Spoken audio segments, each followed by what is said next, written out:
never expected to be looking at the back of my head so much, but like I really like every day, but like, oh, there's yep. Again, there's the back of my head one more time.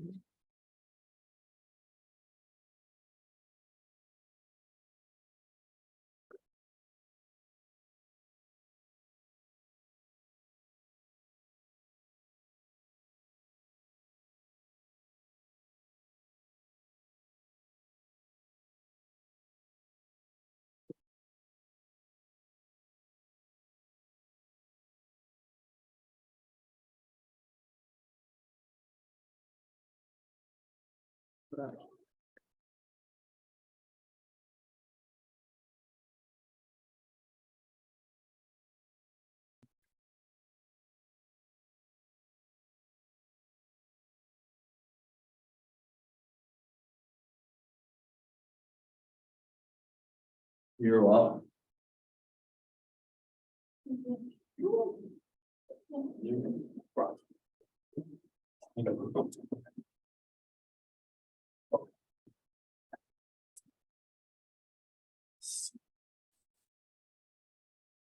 Share screen.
Right.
Just as a reminder, next quarter, if you're planning on taking Math 16A, you can totally sign up for the co-class for Math 16A, which I certainly encourage you to do. If you're taking 17A next quarter, you can't sign up for it, but starting tomorrow, you should be able to register via a Google form, which should be live tomorrow.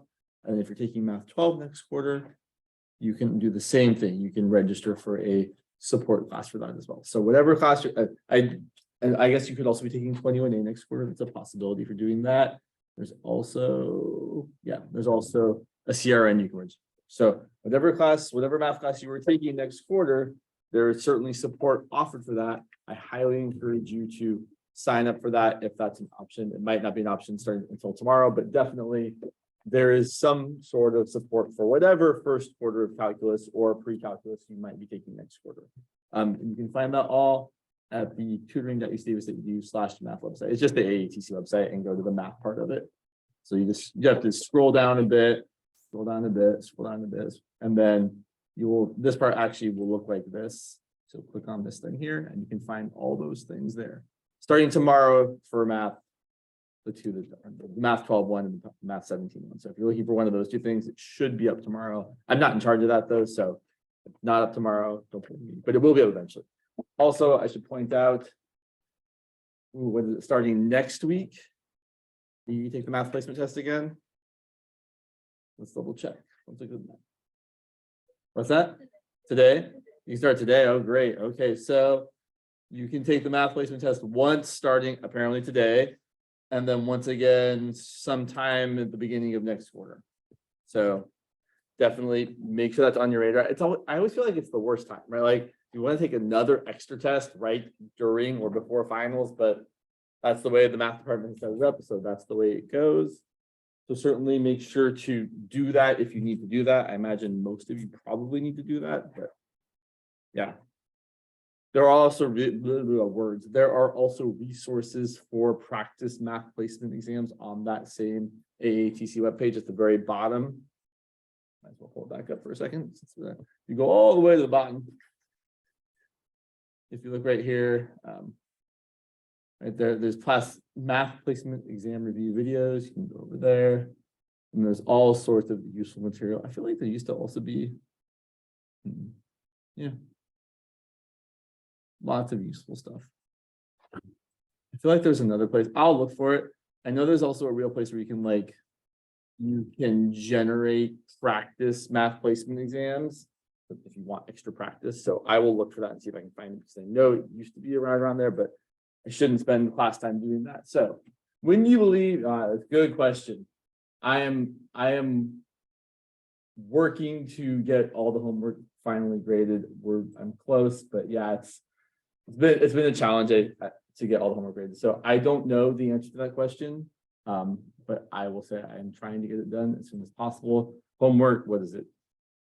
Q is almost done being graded. Oh no, yeah, and then RST, VW, yeah, okay, yeah. So yes, I apologize for not being more on top of that this quarter. It's just, what else can I say? I apologize. It's been a busy quarter and it's been hard to get it all done. So yeah, I'd like to say I can blame it on the strike, but I can't. My grader is not striking. She's totally doing her job. So that's the way it is.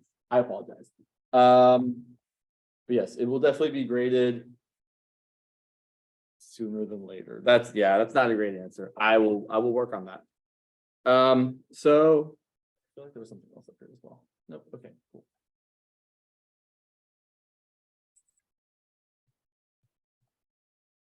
What else? I will be posting practice final materials today, and we will review on Friday. And I will think about what that looks like. Yeah, that's all I got there. Let's talk about class Y, which has a kind of a mishmash of a few things. Talk about tangent briefly. Tangent, as a trig function, as its graph, is of middling importance. Certainly sine and cosine are what I would encourage you to focus on. We'll do a few more of those graphs a little later on today, but you should know what tangent looks like. So when I graph tangent, I think about plotting these few values. Table, x values, and tangent values. And I'm going back to my usual sort of typical angles for taking trig functions of, meaning I'm thinking of 0, pi over 6, pi over 4, pi over 3, and we'll even look at pi over 2. To be perfectly frank, I really kind of focus on 0, pi over 4, and pi over 2. The other two are kind of helpful, but really these three are the values that I think of mostly when I'm graphing tangents. So tangent of 0 is sine of 0 over cosine of 0, which is just 0 over 1, which is 0. I might even draw myself a little unit circle here. Say, okay, there's 1, 0. There's 0, 1. There's negative 1, 0. There's 0, negative 1. And my angles are doing this. My angles are 0, pi over 2, pi, 3 pi over 2, 2 pi. So when I'm looking at my other angles here, if I look at pi over 4, I always remember that pi over 4 is the angle where sine and cosine are the same. This is going to be sine of pi over 4 over cosine of pi over 4.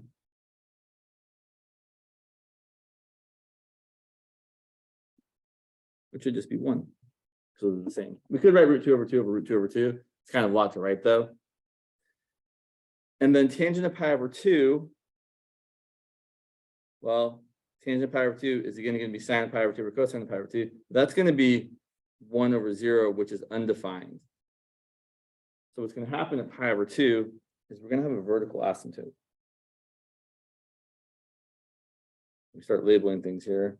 It's being 0, it's being 1, it's being 2, -1, -2. What's going to happen as we move from 0 to the right is we're going to start off tangent of 0 being 0. Tangent of pi over 4 is going to be 1. And the values are just going to get larger and larger and larger. It is true that tangent of pi over 6 is 1 over root 3, which is root 3 over 3, which is not very big. It's about 0.5. And tangent of pi over 3 is root 3, which is about 1.7.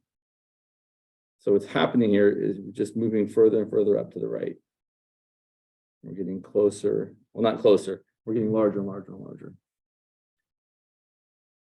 And then the same thing starts to happen in the next quadrant, except the values are negative. So tangent starts off as being positive in this first quadrant. And then we get the same values, but in the second quadrant, they're negative. So tangent of pi is 0. Tangent of what would be 5 pi over 6 would be the same as tangent of pi over 6, which is down here. Tangent of pi over 4, which is, 3 pi over 4, which is what I'm really focusing on, is -1. And tangent of pi over 2 pi over 3 would be this -1.7-ish value. So there's one kind of awkward period of tangent, starting from 0 and going to pi, which is not the period we usually choose to draw, but it's the period we've drawn right now. This is one full period. Wow, I feel like my writing is extra terrible today. Sorry about that. And as we continue on, we're just going to get the same thing happening again and again and again. So we can take this one full period and translate it over to the right and get the same sort of thing. We're going to get another vertical asymptote at 3 pi over 2. This is going to continue on to the right like this.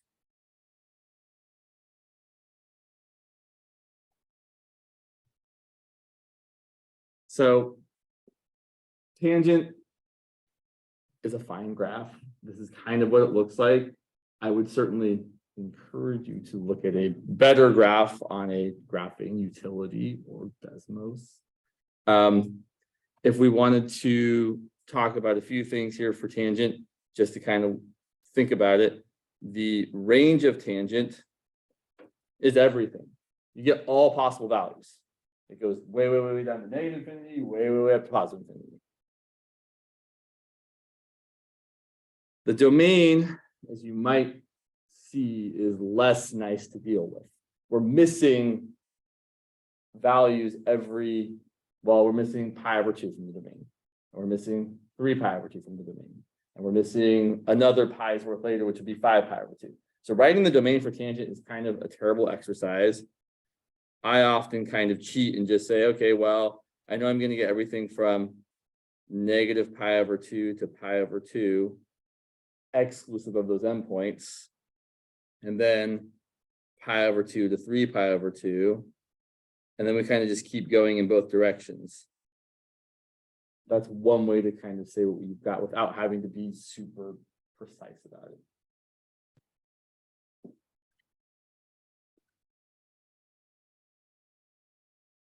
Negative tangent is essentially the same, except it's going to be flipped over. So we're still going to have the same vertical asymptotes at pi over 2, at 3 pi over 2. I would probably even also draw the one over to the left at negative pi over 2.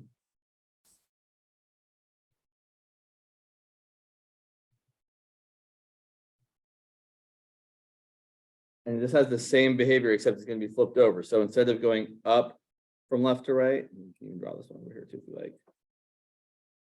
It's going to be going down from left to right. So we're going to look like this. So I'm gonna hit that 0 and go down this way. I've certainly had people in the past say it kind of reminds them of the x cubed function. It's not a terrible analogy. It's not exactly right because x cubed doesn't have any vertical asymptotes, but the shape is not totally dissimilar. So it's certainly fine to think of that if you want to. What I'm doing is I'm just plotting the points that I like to think about. I know that I'm going to plot when I've got a pi over 4 or a 3 pi over 4, a value of 1. So here's 3 pi over 4, and negative tangent of 3 pi over 4 is going to be positive 1. And over here at 5 pi over 4, I'm going to get a negative 1.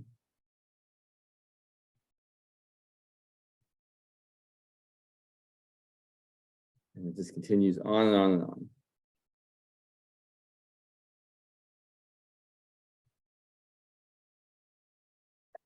And what else should I say here? There's not a whole lot else to say. I guess the last thing I should say is, unlike sine and cosine, the period of tangent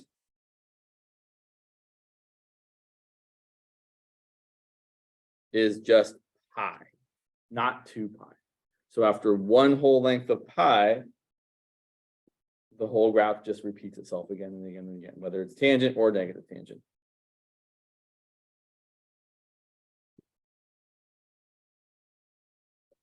As you might have sensed from my demeanor, I don't think tangent's that important.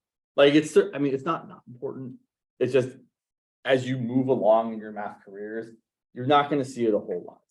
You probably won't really need to graph it very much. It doesn't come up as often as sine and cosine. That said, it's still an important function. We definitely need to be aware of it. We should know that it's equal to sine over cosine, and you may occasionally have to graph it in your life, but probably not a lot.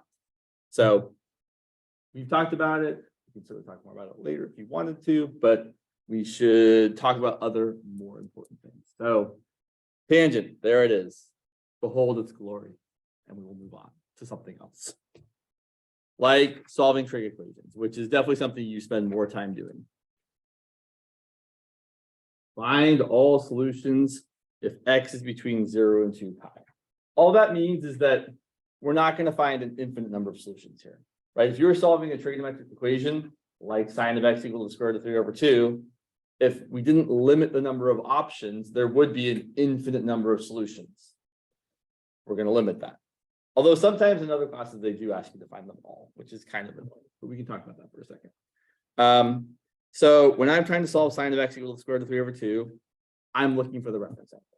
I'm asking myself what angle or what reference angle gives me a solution or a pseudo solution.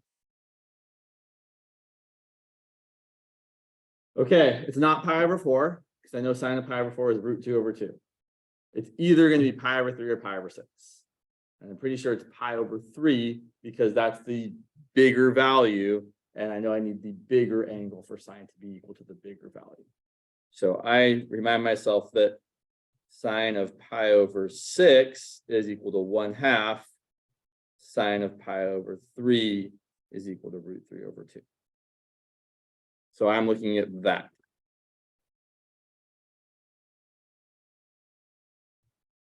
So pi over 3 is one of my multiple solutions. But what's usually going to be the case when we're solving trigonometric equations like this is that there's going to be more than one solution. In this example, there's going to be another solution in quadrant 2. In quadrant 2, sine is also positive. So x equals pi over 3 is a solution in quadrant 1. And then we're going to look for another angle in the quadrant where sine is still positive that has the same reference angle. So we want the second solution should be an angle with the same reference angle.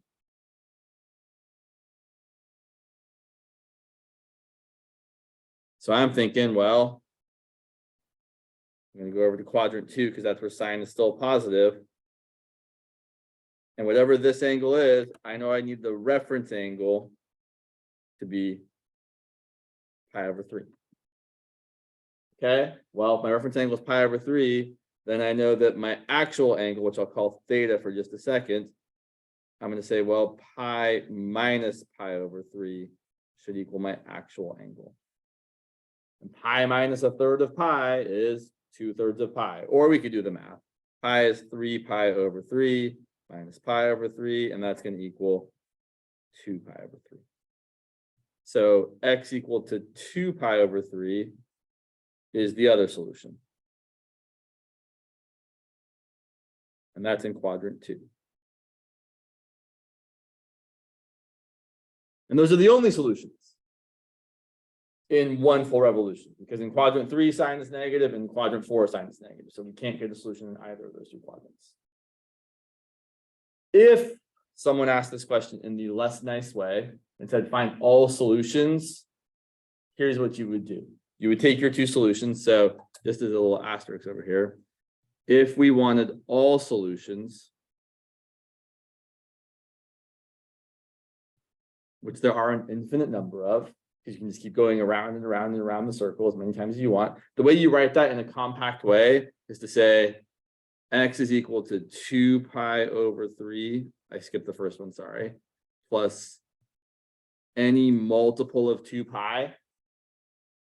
Because that just gets you another, like if you add on 2 pi to 2 pi over 3, that gets you to the same spot. It's just a new number. And also x equal to pi over 3 plus any multiple of 2 pi. And usually you should write something like where k is an integer. But even if you don't, people would assume that that's what you meant. So that's how you write all the solutions if someone asks you to do that in the future. That's not what I'm going to ask you to do. So I don't think there's a lot of use in that. But that's how you would do that if you want to find all the solutions. You're just adding on another revolution every time you add another 2 pi.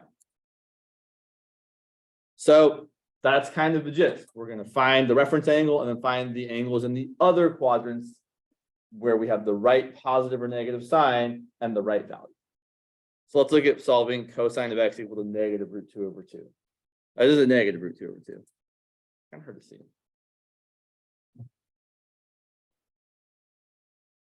Okay. So same idea. The reference angle I'm looking for is pi over what?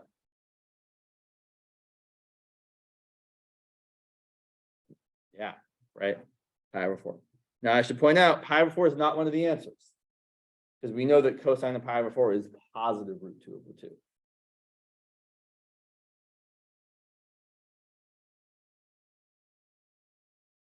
So we need angles that have that reference angle in the quadrants where cosine is negative. So we know that cosine of x is negative in quadrant, well, not quadrant 1 and not quadrant 2, in quadrant 3 and quadrant 4. So our job now is to find the angles in those quadrants that have pi over 4 as their reference angle. You don't have to draw a picture. I like to draw a picture. So I'm thinking about this angle in quadrant 3, where the reference angle is pi over 4. So I'm going to take pi and add pi over 4.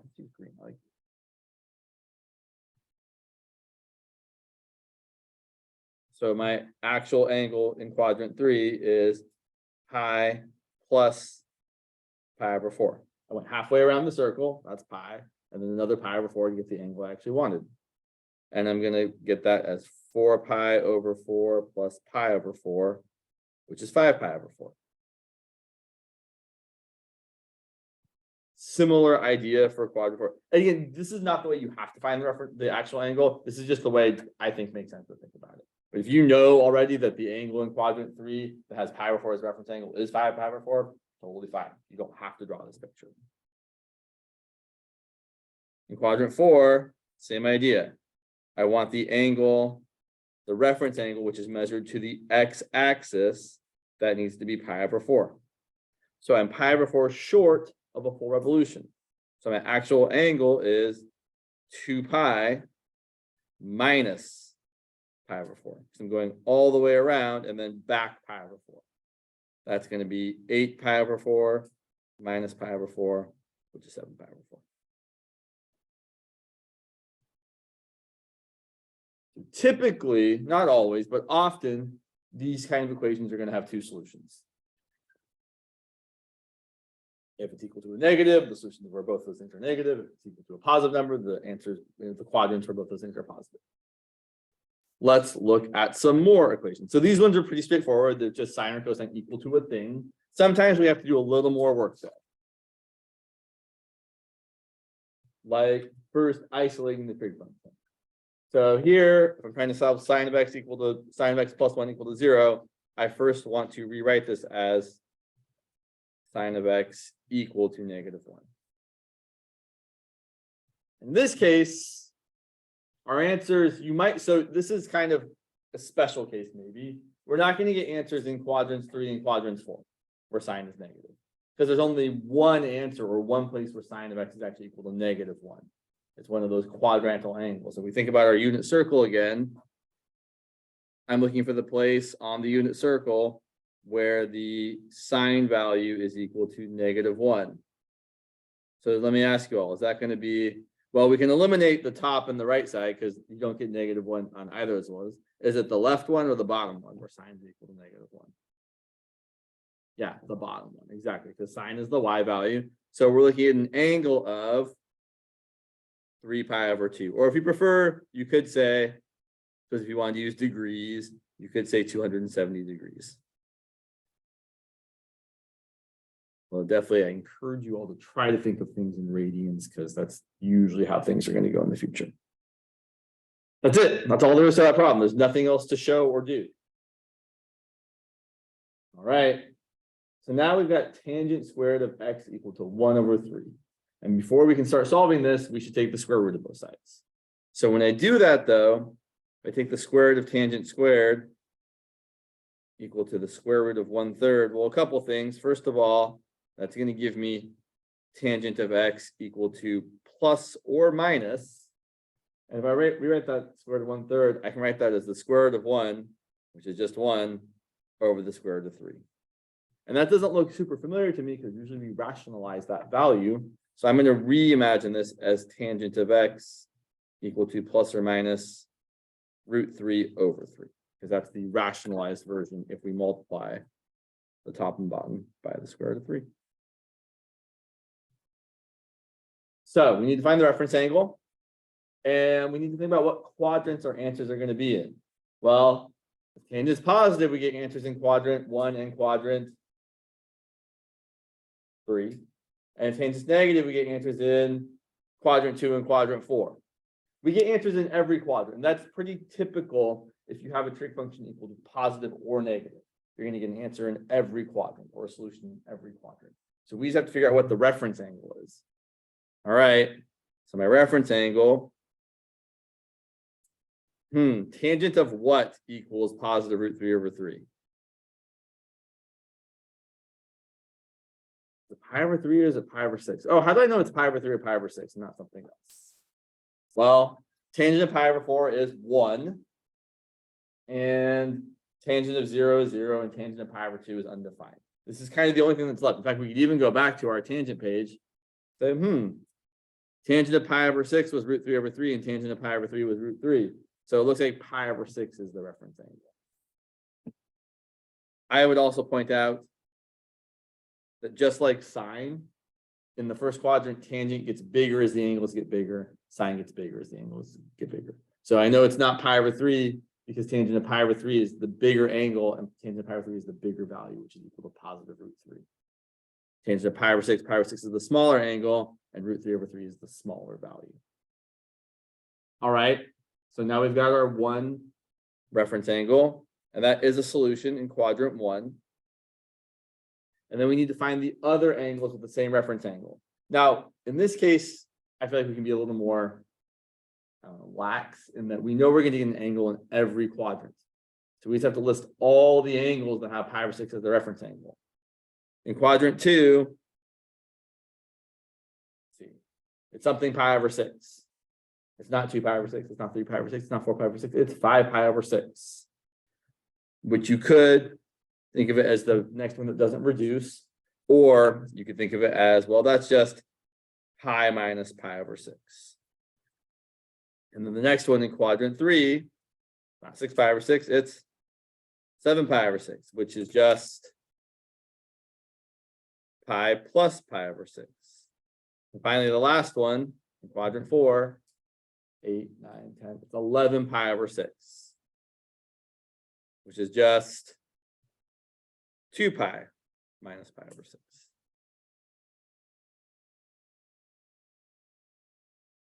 And that's kind of always how you get the angles in the various quadrants. In quadrant 2, it's pi minus your reference angle. In quadrant 3, it's pi plus your reference angle. In quadrant 4, it's 2 pi minus your reference angle. Reference angles are great. I mean, like, I know it's kind of lame, but like they really do what you want them to do all the time, which is kind of cool. All right, another square. So we're going to square root again, and we're going to get cosine of x equal to plus or minus the square root of 1/4, which is equal to plus or minus 1/2.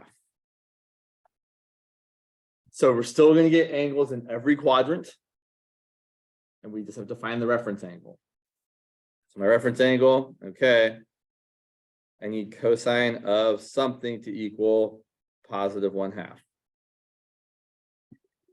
Again, I'm always doing this kind of process of elimination thing where I ask myself first, is it pi over 4 or not?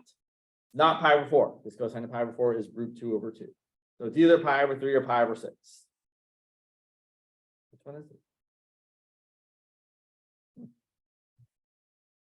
Good question. Well, cosine gets smaller in the first quadrant. And for thinking first quadrant, your angles are pi over 3, sorry, pi over 6, pi over 4, pi over 3.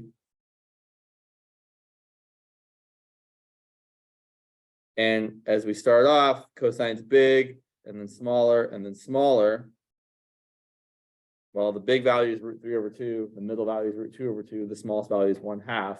So cosine of pi over 3 is giving me 1/2. And cosine of pi over 6 will give me root 3 over 2. And that's going to be one of many solutions here.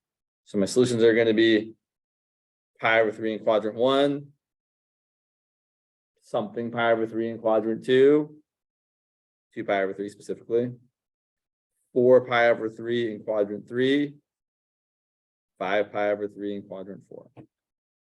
We get all those answers because cosine can be positive or negative. These answers, pi over 3 and 4 pi over 3, oops, not 4 pi over 3, sorry, 5 pi over 3, those are when cosine is positive. And the answers in quadrants 2 and quadrant 3 are when cosine is negative. Not that we need to distinguish this, just that it's worth observing. So someone had asked you just to solve cosine of x equal to negative 1/2, your solutions would be 2 pi over 3 and 4 pi over 3. Or if they said to solve just cosine equal to positive 1/2, it'd be pi over 3 and 5 pi over 3. But since we're solving cosine equal to either positive or negative 1/2, we get all solutions in all the quadrants. Oh, this last one looks interesting. 2 sine squared x plus sine x equal to 1. This looks kind of quadratic. It is kind of quadratic. It is actually very quadratic. If we bring everything to the left, 2 sine squared x plus sine x minus 1 equal to 0, we can factor this. If we think about sine as being kind of like, so some people do a u substitution here, and they say, we're going to let u equal sine of x. Let me write this as 2u squared plus u minus 1 equal to 0. And then factor this as, how's this factor? 2u and a u. And I need a minus 1 and plus 1. I think that's how that works out. Let's check. We multiply this out. 2u times u is 2u squared. 2u times 1 minus 1 times u is 2u minus u, which is positive u. Yeah, that works. And minus 1 times 1 is minus 1. It's good to check. Some people do this thing where they just check the middle terms and say, oh, that's a minus u, and oh, that's a plus 2u. And those add up to the middle thing, so we'll work out. Because the end thing should work out if we've done it the way we usually do it. So rewriting this as replacing u with sine, 2 sine x minus 1 times sine x plus 1 equal to 0. We have to deal with two pieces here. We can deal with the sine x plus 1 equal to 0, which is the same as sine x equal to negative 1, which we solved before. The only solution is x equal to 3 pi over 2. And over here we've got 2 sine x equal to 1, 2 sine x minus 1 equal to 0, which is the same as 2 sine x equal to 1, which is sine of x equal to positive 1/2. So here's what I'm thinking. I know that if cosine of x is equal to 1/2, my reference angle is pi over 3. So if I'm looking for where sine of x is equal to positive 1/2, my reference angle should be not pi over 3, it should be the other one, pi over 6. So my reference angle here is pi over 6. That's my angle in quadrant 1. Show me on your fingers, what other quadrant should our other answer be in? I want sine of x to equal positive 1/2. Not that one. I'm not seeing a lot of fingers. What quadrant? What quadrant is our other answer in? I'm looking for sine to be equal to positive 1/2. Quadrant 1, quadrant 2, quadrant 3, or quadrant 4. It is, let's see. We write down. Got quadrant 1 and quadrant 2 is where sine is also positive.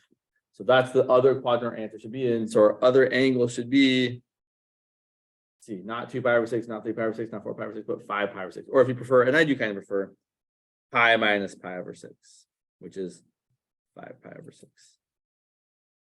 So those are the three answers to this equation. Kind of an interesting number of answers.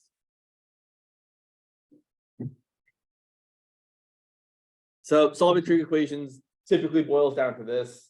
This last one's kind of extra complicated. You're usually just trying to find the reference angle that makes your equation work, and then the other angles and the appropriate quadrants that have that reference angle that give you the right positive or negative sign. I should also point out, if you're solving something equal to a negative number, like when we were solving cosine of x equal to negative root 2 over 2, the reference angle that's in quadrant 1 isn't actually going to be a solution. We still use it to help us find the other solutions. All right. Let's talk a little bit about some phase shifts when you're graphing some trig functions.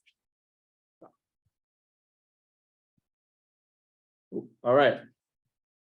So back to graphing sine and cosine. There's a lot of things going on here. Let's write them down. Our amplitude is going to be 2. The amplitude is just the coefficient. Well, not just the coefficient, the absolute value of the coefficient. So if it was negative, it would be still positive. The vertical shift is going to be down 1.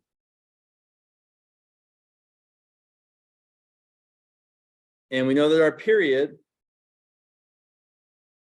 is going to be 2 pi divided by the coefficient of x, which is 2. So I should be super clear. It's this 2 that we're dividing by, not that 2 out there. And that's going to give us pi. And then, like we were doing last time, we like to break up our period into 4 equal quarters. So 1/4 of our period is equal to 1/4 times pi, which is just pi divided by 4. Now, the difference here is that we're not going to start at 0 because we have a horizontal or phase shift. And this one's actually maybe, it's not extra tricky. They're all usually this tricky. If you looked at this, you might incorrectly guess that our phase shift is going to be what? Let me ask first, actually. Is it to the right or to the left? We're doing 2x minus pi over 3. We're shifting to the left or to the right? Remember, it's kind of counterintuitive. So you might think it's to the left because we're subtracting, but it's actually to the right. But it's not pi over 3 to the right. So here's the easiest way I've found to find how much we're shifting to the right or to the left. In all the ones we graphed last time, we started with an angle of 0. Because we know that sine of 0 is 0 or cosine of 0 is 1. So we like to start at that nice first angle. That's what we're going to do here. We want our angle. We want our angle to equal 0. That's what we're going to do. Our angle is the stuff we're taking cosine of. So our angle is 2x minus pi over 3. That is the angle that we're taking cosine of. We're plugging in the value for x, but yes. And we're going to set that equal to 0. And then we're going to solve for x. So add pi over 3 to both sides. We get 2x equal to positive pi over 3. And then multiply both sides by 1/2.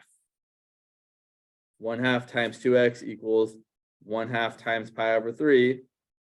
1/2 times 2x is x, and 1/2 times pi over 3 is pi over 6. And that is our starting point, which is our horizontal or phase shift.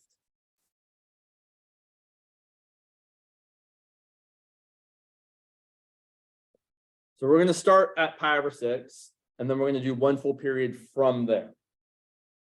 So here's how I'm going to think of it. Our first important x value, pi over 6. And then to get my other 4 important x values, I'm just going to keep adding a quarter of a period, just like we did last time. Last time, the only difference was we were starting at 0, and it was a little bit easier to do the addition. So I'm going to add 1/4 of my period. All right. Pi over 6 plus pi over 4.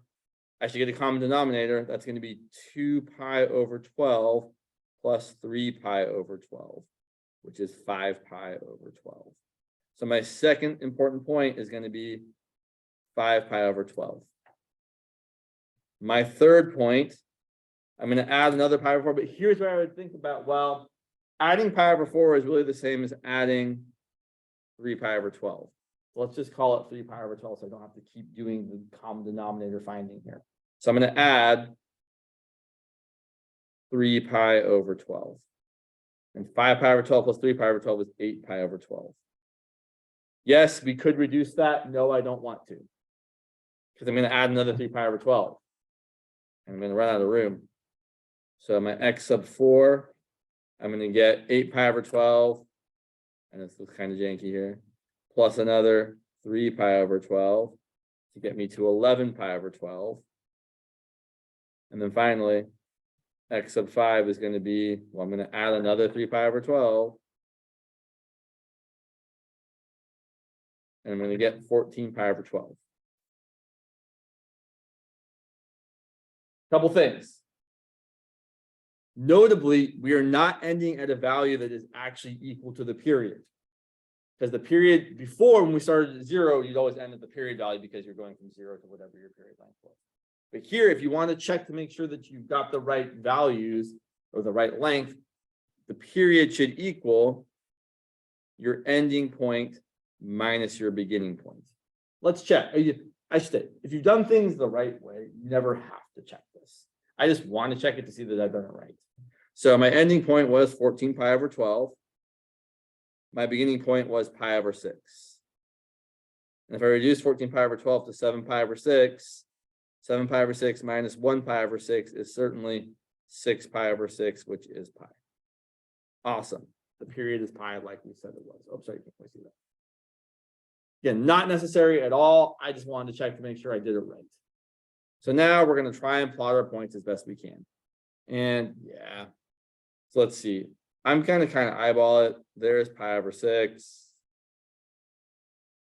And here's, let's see, 5 pi over 12 is a little less than pi over 2. And 8 pi over 12 is about right there. So I will point out, this is why I don't like using a grid here. I really don't like having to try and make my values be the right things on the x-axis. So we'll do the next one and I'll kind of show you how I would graph it instead of using a grid. But since I've already got this here, might as well do it. My fourth point was 11 pi over 12. See, I feel like I've already kind of, yeah, that looks really not right because I grabbed the wrong point there. That's why.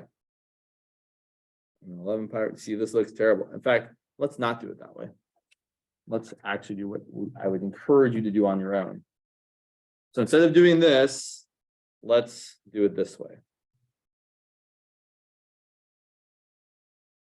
So I'm going to take my horizontal shift of pi over 6 and say it's about right there. And then I'm just going to add on a quarter of a period 4 times. So 1, 2, 3, 4. And each of those spaces should be the same length approximately, right? They don't have to be exactly perfect, right? We're humans. But those are my 5 points. There's my 5 pi over 12, 8 pi over 12, my 11 pi over 12, and my 14 pi over 12. And then I'm going to think about where things are on the y-axis. So my amplitude is 2 and I've gone down 1. So I have a new middle line, 1 below the x-axis. And then my amplitude being 2 means I'm going to go 1, 2 above that and 1, 2 below that. So those are my highs and my lows.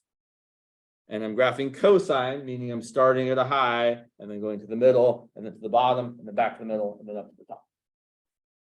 So careful. I'm not starting right here. That's not my first point. My first point is right there at my first important x value at my top.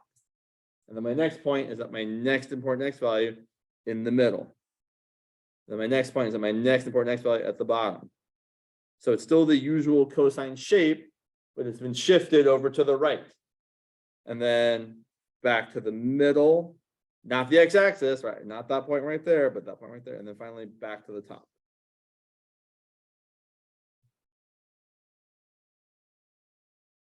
And then I try my best to graph it. It's going to have the usual kind of shape.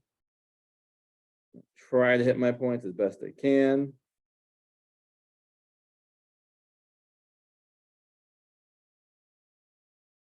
Yeah.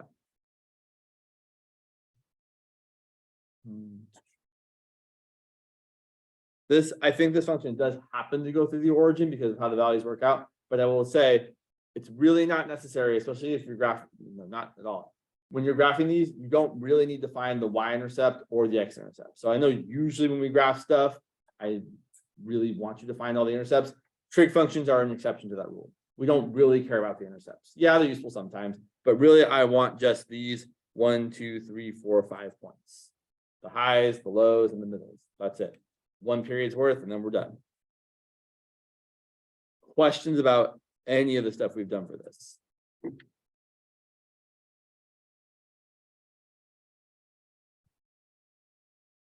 Pretty much the same as what we did for the graphs on Monday. The only additional thing we're doing is we're shifting it left or right by some phase shift.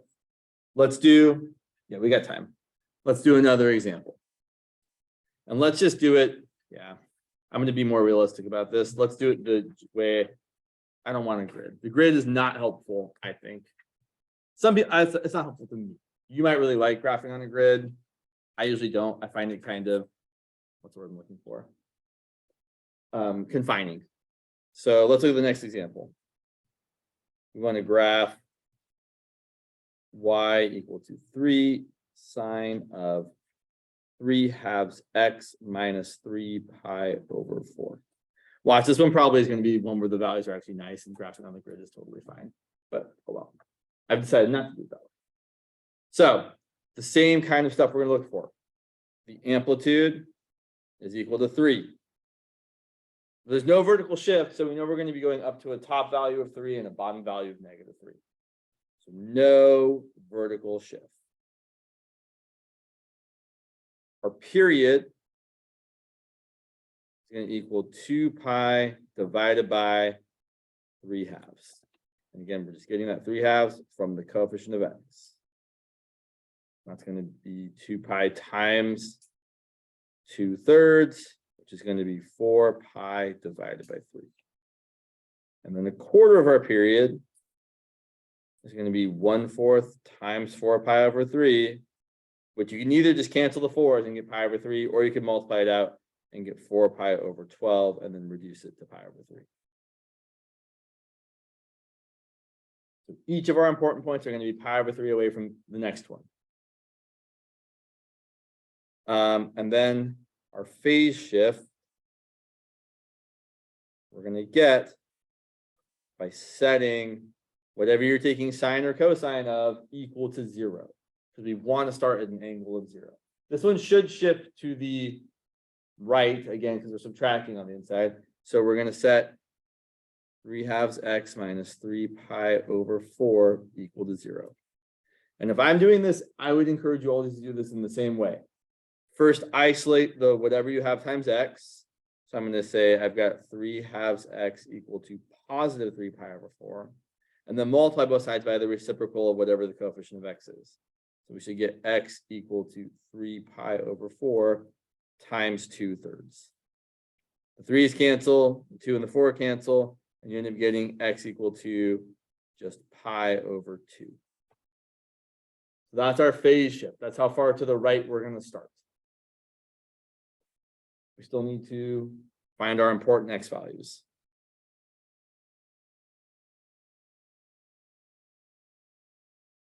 And it should be observed that this phase shift, this is our first important x value. So our x1 is pi over 2. And each subsequent value is just going to be an additional pi over 3 from the previous one, because that's how much a quarter of our period is. So our second one is going to be pi over 2 plus pi over 3. Which, let's see, that's going to be 3 pi over 6 plus 2 pi over 6, which is 5 pi over 6. And so then the next one, instead of saying I'm going to add pi over 3, I'm going to say I'm going to add 2 pi over 6. So that's just easier to think about. So we're going to add 2 pi over 6, and 5 pi over 6 plus 2 pi over 6 is 7 pi over 6. And then take the next one, we're going to add another quarter of our period, which is 2 pi over 6, and get 9 pi over 6. And finally, the last one's going to be add another 2 pi over 6 to get 11 pi over 6. We can do a quick check. The last one minus the first one is 11 pi over 6 minus pi over 2, which is 11 pi over 6 minus 3 pi over 6, which is 8 pi over 6, which reduces to 4 pi over 3. And that is what our period was. So we're good. It should always be true. If you're graphing the usual 5 values of x, the last value minus the first value should give you the entire period. Length. Okay, now it's a question of taking everything we found and putting it onto a graph. So something I think about when I'm doing this is my first important x value is pi over 2. That's about right there. And then the next one, so here's the question that I want to think about when I'm doing this. The thing I added on, is it bigger than pi over 2 or is it smaller than pi over 2?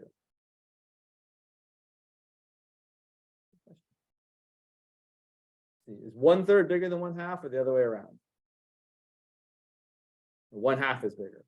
So the pi over 2 is the bigger thing, and the pi over 3 is the smaller thing. So when I draw my next point, the distance from this point to the next point shouldn't be as much as the distance from here to the origin. So it should look a little smaller, maybe like that. It's not super duper important, but it is mildly important if we're trying to graph this thing relatively correctly. So then each of these are going to have the same distance. So from there to there, and then from there to there, there to there, and there to there. Again, it doesn't have to be perfect, but each of these x values should be the same distance from each other because each of them are representing a quarter of a period, and so on.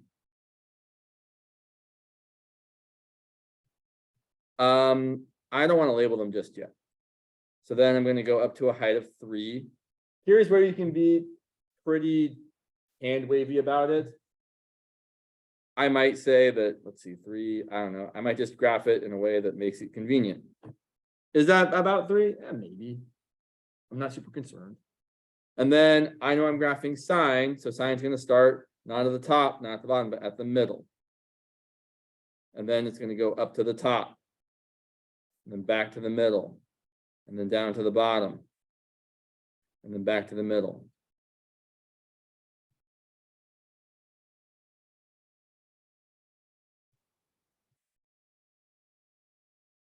So there's my sine graph.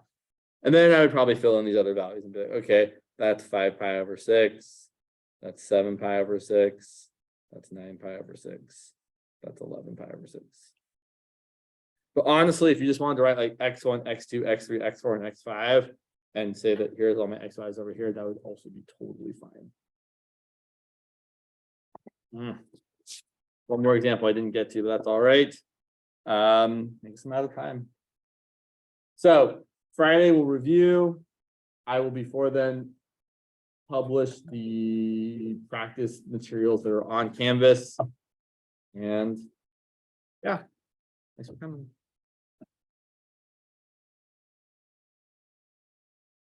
Have a good day. And Friday we'll also talk about the final logistics, which we'll try to make as painless as possible for everybody.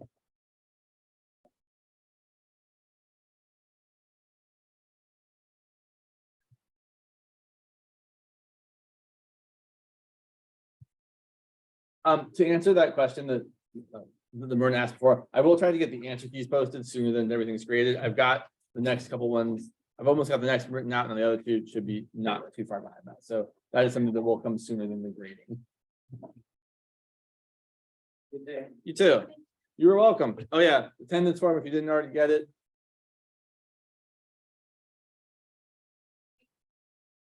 Yes. Yeah, I'll be over. I'm heading over to C class right after class, and then drop in from 3 to 4.